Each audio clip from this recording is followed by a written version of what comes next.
নমস্কাৰ পুনৰবাৰ সকলোকে স্বাগতম জনাইছো এসকে এডুকেশ্যন চেনেল প্লেটফৰ্মটোলৈ আশা কৰো সকলোৱে ভালে আছে আৰু যেহেতু আজি প্ৰথম দিন গল আপোনালোকৰ মেট্ৰিকৰ গতিকে মই ভাবো বহুত ধুনীয়াকৈ পৰীক্ষা দিছে আৰু সকলোৱে ভাল নম্বৰ পায় সকলোৱে নিজৰ জীৱনত আগুৱাই যাওক আৰু আজি আপোনালোকৰ আগত আকলৈ আনিছো এটি সোশ্যাল জাৰ্নাল সায়েন্সৰ মোস্ট ইম্পৰ্টেন্ট 2025 চনৰে হয় পছনত আহিবই আৰু এছএছএলসি কাৰণ আজি যিখন ভিডিও আনিছো আপোনালোকৰ কাৰণে এমসিকিউ হয়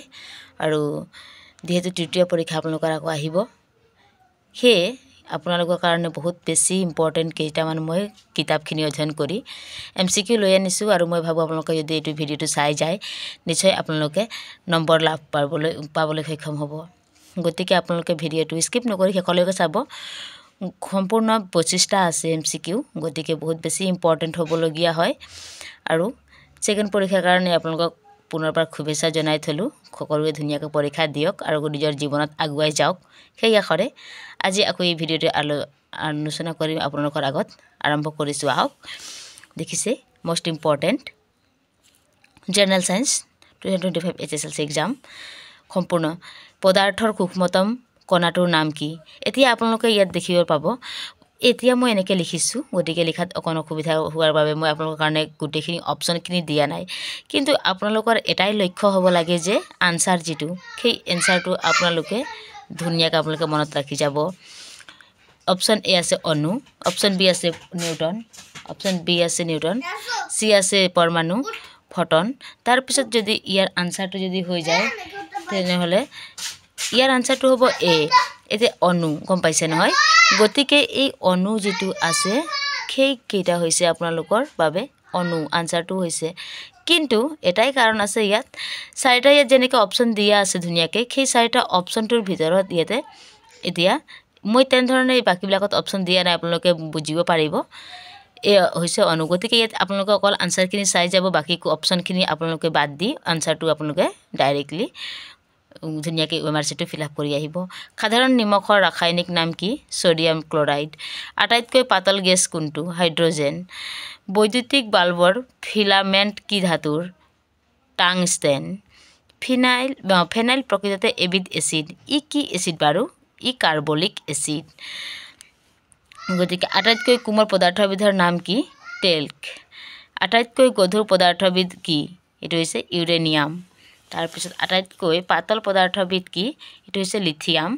আটাইতকৈ বিষাক্ত মৌলবিধৰ নাম কি এটো আপোনালোকে সকলো জানেই প্লুটোনিয়াম আৰু 10 নম্বৰ ধাতুৰ ৰজা বুলি কোনবিধ ধাতুক কোৱা হয় লু তিখাক কোৱা হয় তাৰ পিছত বিজুলী চাকিৰ ভিতৰত কি গেছ থাকে নাইট্ৰজেন থাকে আৰু এটম শব্দটোৰ অৰ্থ কি এটম শব্দৰ অৰ্থ হৈছে অবিভাজ্য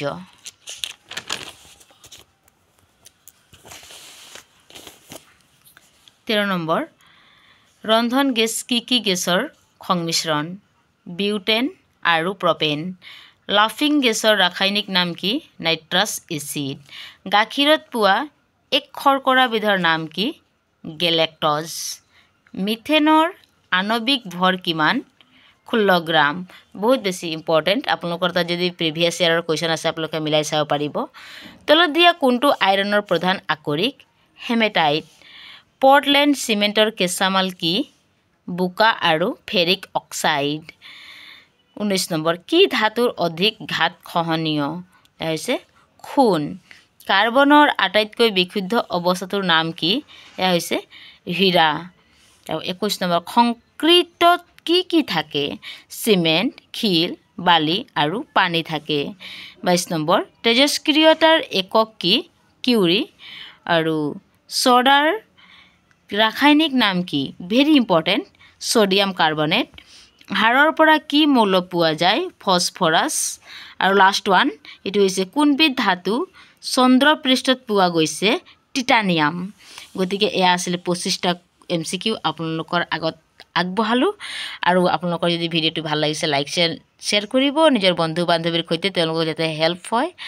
আৰু আপোনালোকে ধুনীয়াকৈ মোৰ চেনেলটো সাবস্ক্ৰাইব কৰি ৰাখক এনে ধৰণৰ ভিডিওছখিনি পাবলৈ এতিয়া আপোনালোকক সেকেন্ড ভিডিওত মই দিম যে আপোনালোকে যেতিয়া লং কুৱেশ্যন লিখিব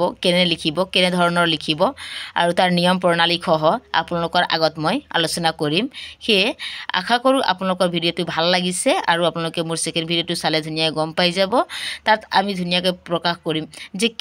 কেনে ধৰণৰ ৰচনা লিখিব লাগে, কেনেধৰণে ষ্টাৰ্টিং, কেনেধৰণে সেইটো থাকিব।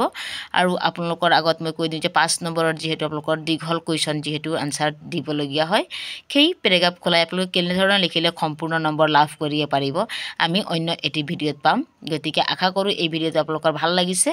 আৰু যদি ভাল লাগিছে কমেণ্ট কৰি জনাব।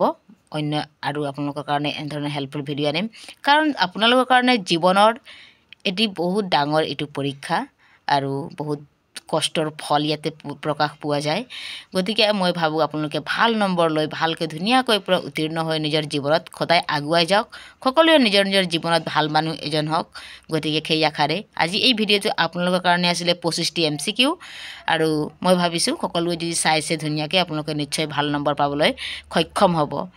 ভিডিঅ'টো শেষৰলৈকে চোৱাৰ বাবে সকলোকে পুনৰবাৰ ধন্যবাদ জনাইছোঁ। আকৌ আমি লগ পাম নতুন এটি ভিডিঅ'ত। ধন্যবাদ।